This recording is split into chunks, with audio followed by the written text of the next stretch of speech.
Previously on The Walking Dead. There are people being more critical of Vacasa. It is a dumb. They're not an operationally centric company or even a guest-centric company. I mean, they've talked publicly about being a technology company. This is a hospitality space. Revenge is a dish that is best served cold.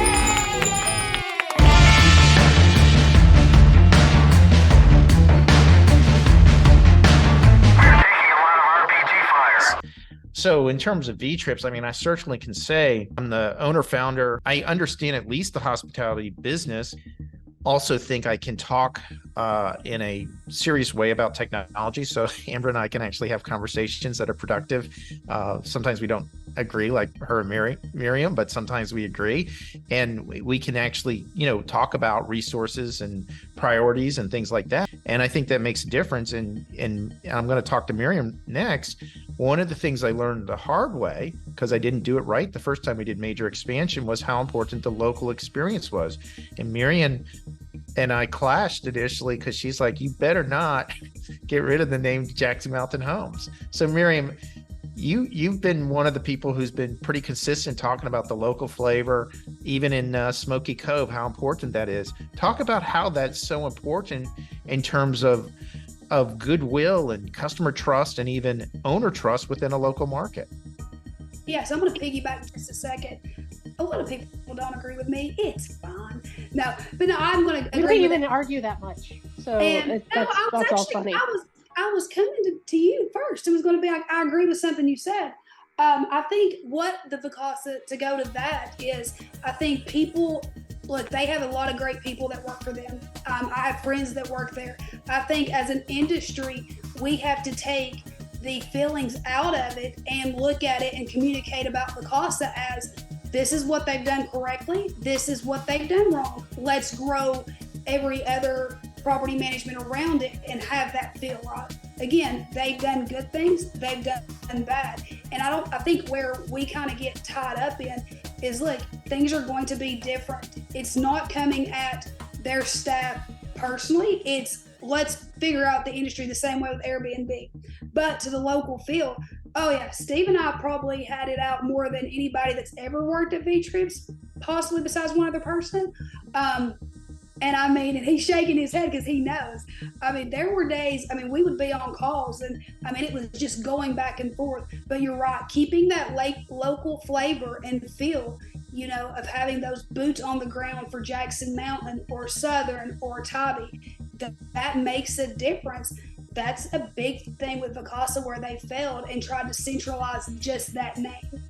There's a lot of other things that could go back and forth, but keeping that personal feel and that touch is a huge concept. Hell, would have put V-Trips on the door, they would have lost probably 60 to 65% of our inventory within a month's base. Because people's like, who is that? That's an outsider. Keeping that Jackson Mountain flavor is huge across the board. And the irony of all of this with Vacasa is they had a chance when they acquired Wyndham to kind of pivot, right? Wyndham had kind of sorted out and figured out how important the branding is. They were saddled by all these hotel costs that really didn't belong. And they had, some great executives within that Wyndham team who were seasoned operators, particularly in the middle management. And what did Vacasa do? They fired or, pushed out most of the employees of Wyndham Vacation Rentals, and they rolled up all of that inventory into the word Vacasa. And that was just a classic disaster. Now, that was at a time when Eric Breon was taken away as the CEO and Matt Roberts came. But it's just such a tragic what if. The what if they had been able to pivot and actually embrace the things that Wyndham had done and had learned. Instead, they, said, well, we're building a brand. We're a technology company. These people at Wyndham are nowhere near as competent as the people in Vacasa and the technology people from OpenTable. That's a property management company. Why the hell would they say we're a technology company? Like, that's confusing. I don't even know what that even means. Well, that's going to get Amy going because that's what they thought would maximize the value of their stock, right, Amy? That's why they did it. It did maximize. They they went public with a $4.5 billion valuation. Yep. Like based on being a tech company. But I think the criticism, Steve, that you get about talking about Vacasa is largely around, well, you're doing the same thing on one end. And the other thing is that, well, why do you have to attack Vacasa all the time? How does that benefit you? How does that help, the industry? So those are the two things that people say. Well, I think education and discussion are important. And I think what Miriam had said was correct. If you don't learn from the past, you're going to repeat it. And, there's going to be capital. Right now, we're in a cycle where capital's leaving the industry, but capital's going to come back. And it's important for those who bring the capital back to learn from this train wreck, dumpster fire of Turnkey and Vacasa. And it's not the industry, it was the strategy and the leadership teams that could not execute. And hopefully that message gets to people loud and clear. But I'm kind of full from the entree, but I hope everyone saved room for dessert. So before we leave that, do you mind if I touch on it for a second? I think a couple of things that they really struggle with is inventory acquisition, both organic and through acquisition, and their local relationships, not as much, even more than their local service. I think they killed a lot of local relationships with other vendors, with other partners in the industry and things like that. So they kind of killed the network of the company when they purchased it. But the biz dev thing, as far as acquiring inventory that isn't revenue generating, they have this need to grow. They have to show this double-digit growth, quarter after quarter, in order to be looked at fondly because the revenue's not there. But as you know, because I think I just heard that you actually purged some of your inventory too, and that you're looking at taking a different approach to your business development than you've had previously. So I think they overpaid for companies that had a lot of crappy inventory. Is it possible that a lot of their churn is because those were not revenue generating properties? Well, you hit the nail on the head that they were obsessed with numbers, right? The number of units. And from our M&A, we did a lot of things right. We still did some things wrong.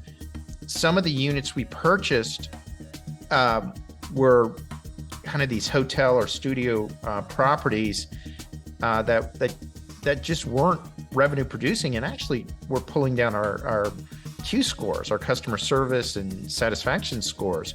So we purged that, and then obviously we have inventory that was taken off the market by Fort Myers Beach by that hurricane that came in last year.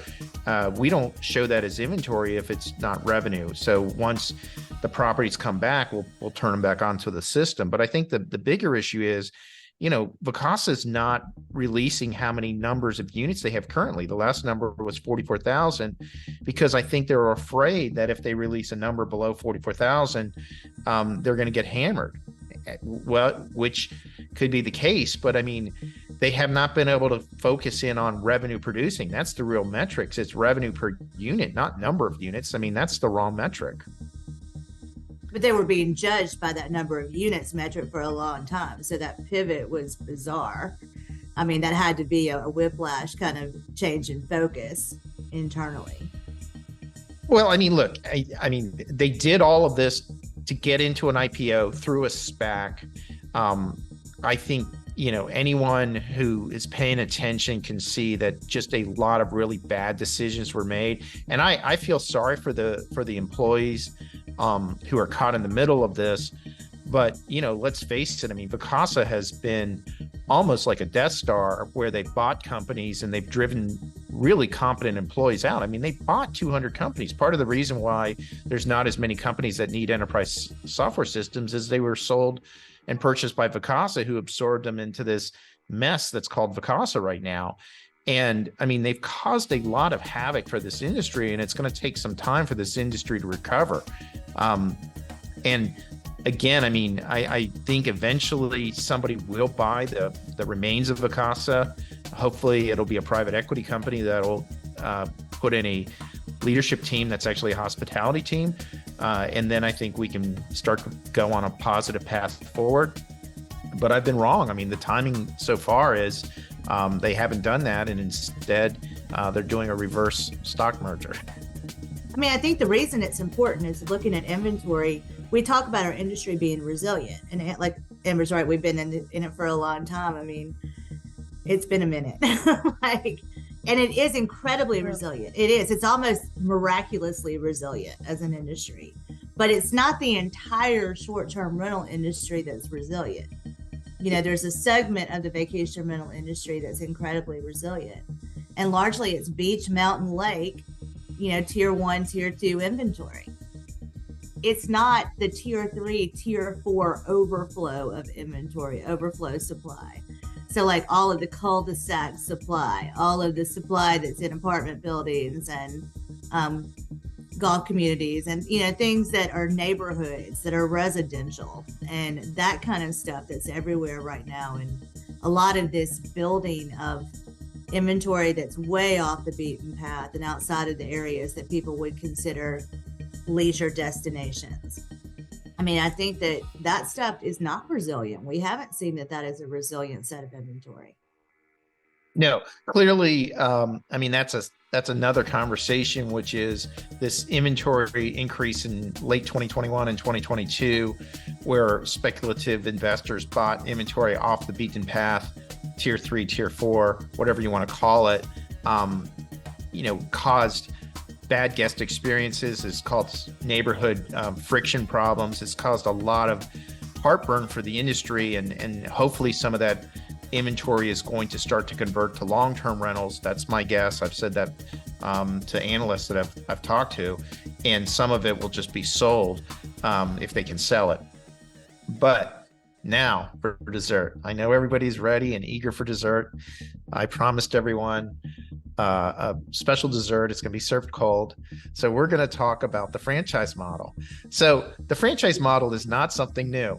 It's been in the industry for a while. We used to joke about it because there was a company that still exists called iTrip, and we would laugh about an iTrip franchise because it was like, this is a goofy idea. And, you know, iTrip was peddling it around, and then Inhabit IQ bought iTrip and was going to like scale iTrip. And then, you know, that didn't work so well, and they're on their third or fourth new leader, and iTrip has never taken off. And so I'm just curious, Amy, because now there's a new company. We won't use their real name. We're going to call them the Casino Company. And it's a casino where you get locked in. You can't leave.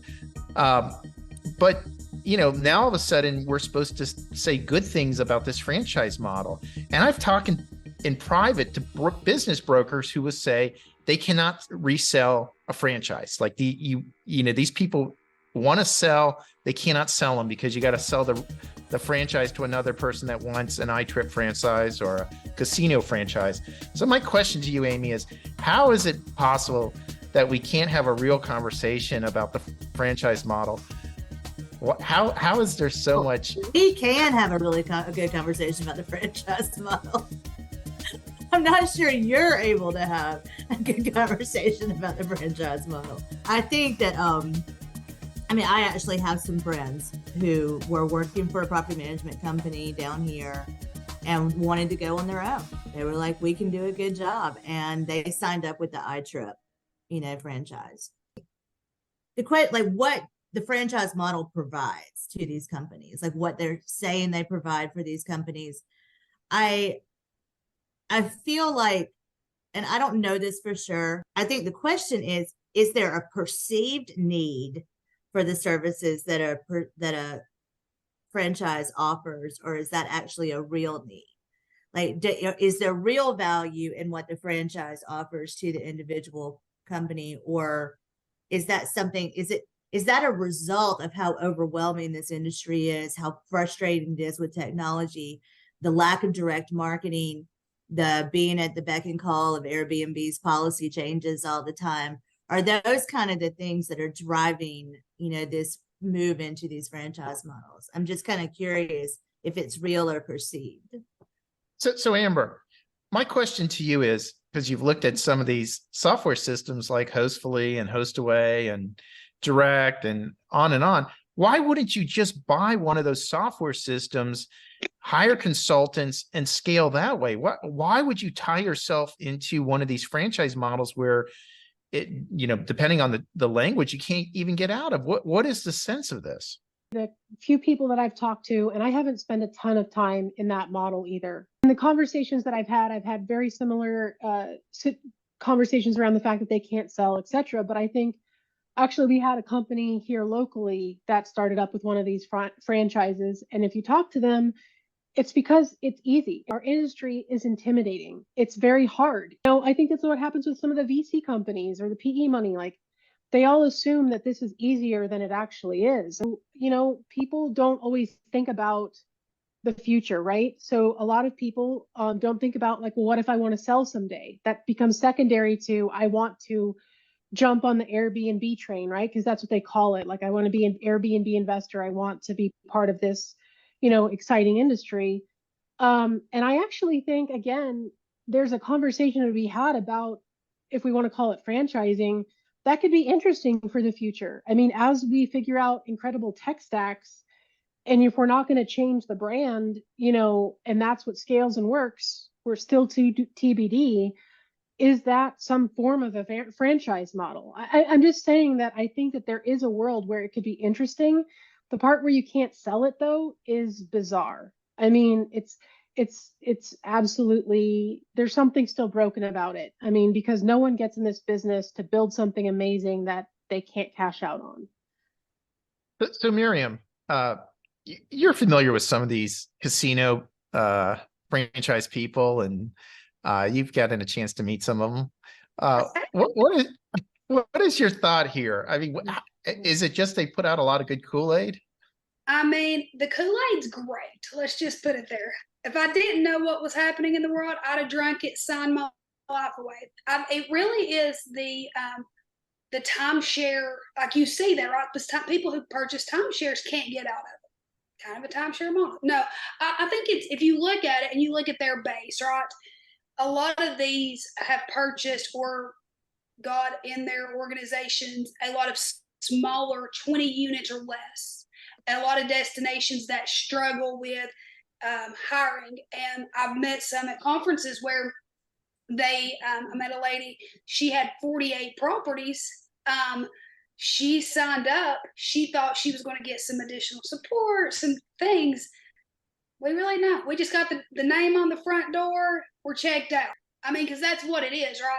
I think people don't understand, and sometimes they are in a rough situation. But look, some of those models work. Look at the Chick-fil-A, the Lord's Chicken. Their model works, not in the property management, but in the food. The difference is that people want the Chick-fil-A and the Taco Bell. So if they figure it out to where somebody wants the whatever, it could be viable. What's happening is a lot of the buyers who are trying to buy something, who have the cash to buy something, want flexibility, right? So that's where it's breaking.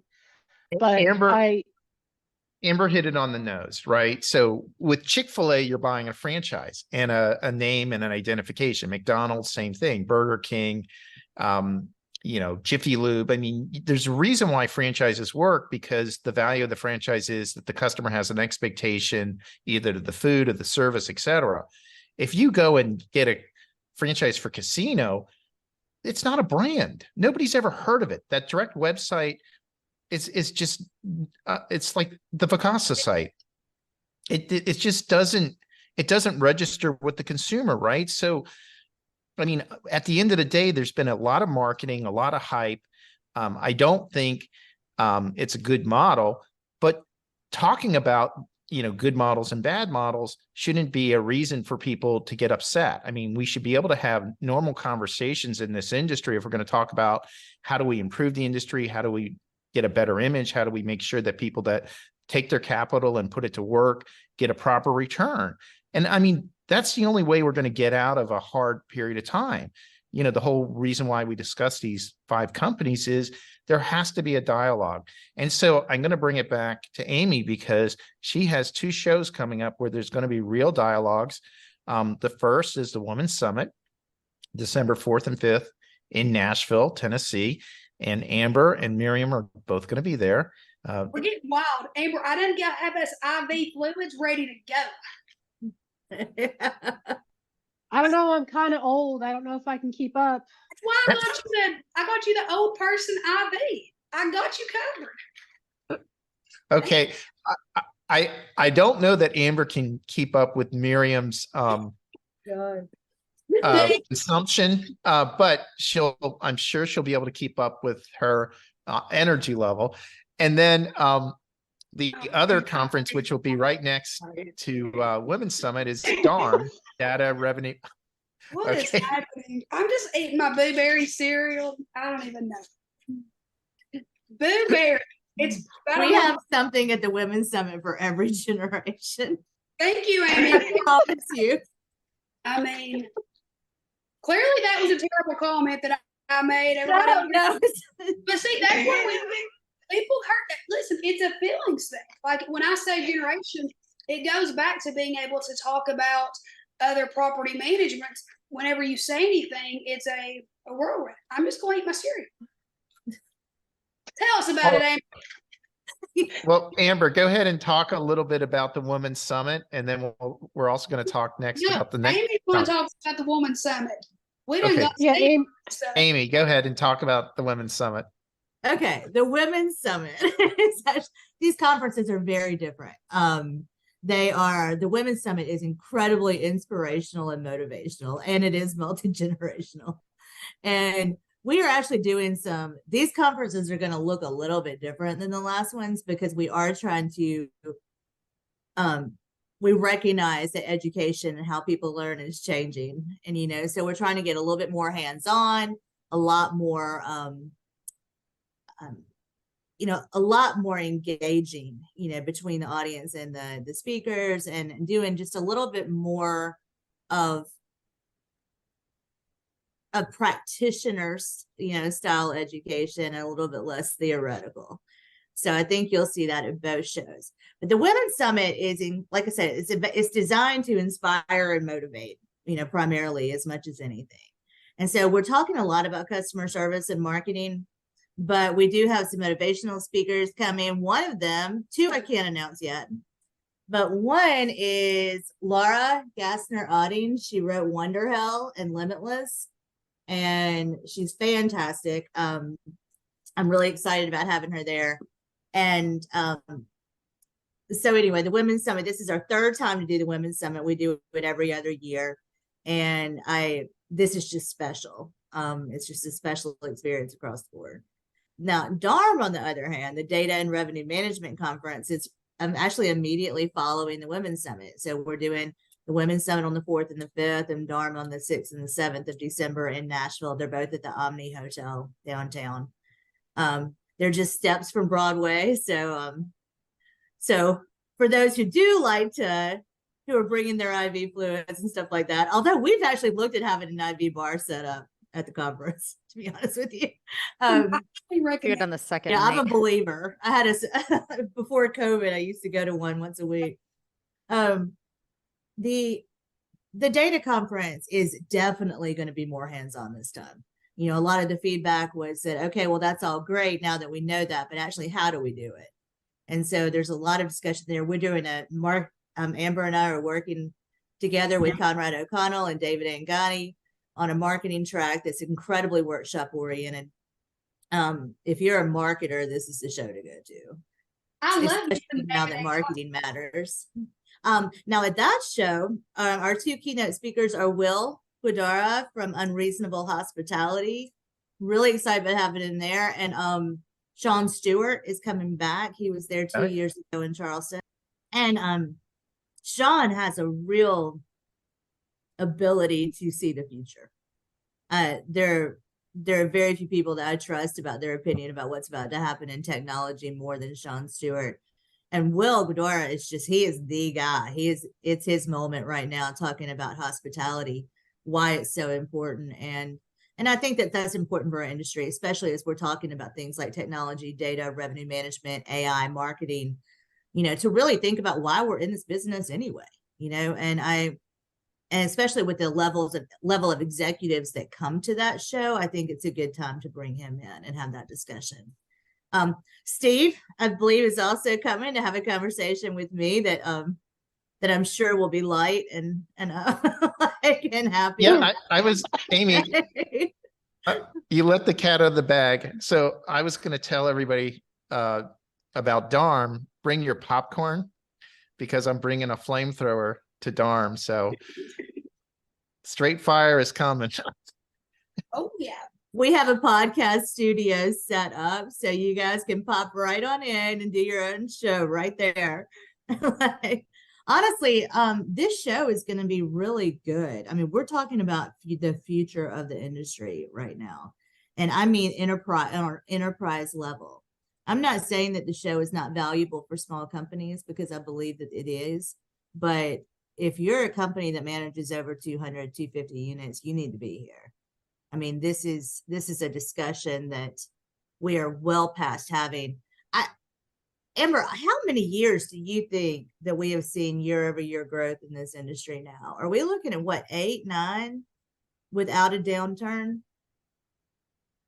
Well, but even in the downturn, I thought we still saw some growth in 2012. By 2012, we were growing again. So is that 13 years? I mean, sorry, 11 years. That's a long time. Yeah. That there are people in our industry that don't even know that one year could be worse than the year before. Like, that is a concept that is completely foreign. No, that's actually, I mean, we're running out of time, but that's such a good point that people are shocked that everything's not up and to the right. And I had the same exact thought. These, other than the blip at COVID till you got to reopen and then you shot up like this nuclear blast. I come from a world where every year feels different, and you actually had to have a marketing muscle to survive, and you couldn't depend on the channels. They were a marketing distribution channel, but they were not your channel. And I think that that's a missing muscle in the industry that is going to benefit everybody to get it back. Yeah, I completely agree. On top of that, we have the additional challenge that we priced out our repeat guests out of the market. So they found other places to go. Another great topic. Don't know if you want an aperitivo, but I have a whole thought process on why the pricing is all screwed up. So, Amber, let's jump on a podcast right after this. We'll just continue our discussion. He's got a busy schedule, but I'm sure she's going to have time prior to Darm to spend with you. And I obviously I'm looking forward to Darm. I'm not a huge fan of censorship, which is partly why we have this podcast now, so we can talk about real topics. We can have discussions that we used to have. I mean, this industry used to have conversations like this, not just at the bar, but we used to have them in roundtable discussions. We used to have them. I used to do this panel called The Pros and Cons of OTAs, and it was standing room only. And people came because I said, in some cases, critical things about the OTAs. And that has somehow become a part that's missing within this industry, with too much of this kind of virtue signaling. And we only need to say positive things. Look, we need to talk real talk. We need to talk about the issues, the challenges, the problems. And yes, we talk about the companies that are good, but also some of the companies that are not good. That's what creates true education. That's hopefully the takeaway that people will have from a conference like Darm or the Women's Summit, where you actually get something more than going to the vendor hall. Yeah, I agree. And I think education right now is a really key component right now. We've got to move forward in how we educate the industry across the board. We used to have just founders would come to these shows. So they were very founder oriented. And a lot of the founders have phased out. They've either sold or they're not involved anymore, and they've layered underneath them. They've got C teams and mid-level managers, and those people are missing out on the same education that the founders had. So we've got to figure out how to take it down a notch and really get some, or go further down the stream and, get some education, to trickle down to all the departments. And right now, that's kind of a big lift right now. It'll be interesting to see how things go at the tracks conference next week in Minneapolis, and then BRMA, and then going into the women's 7 in Durham. I think it's going to be a really interesting conference season. Well, we're looking forward. I'm looking forward to being in Nashville. And I will be at track in a couple days, so that should be a lot of fun. But thanks again, everyone, for joining us for another episode of Straight Fire VR. You can email us at straightfirevr@gmail.com or go to our website, straightfirevr.com. Thank you again, everyone.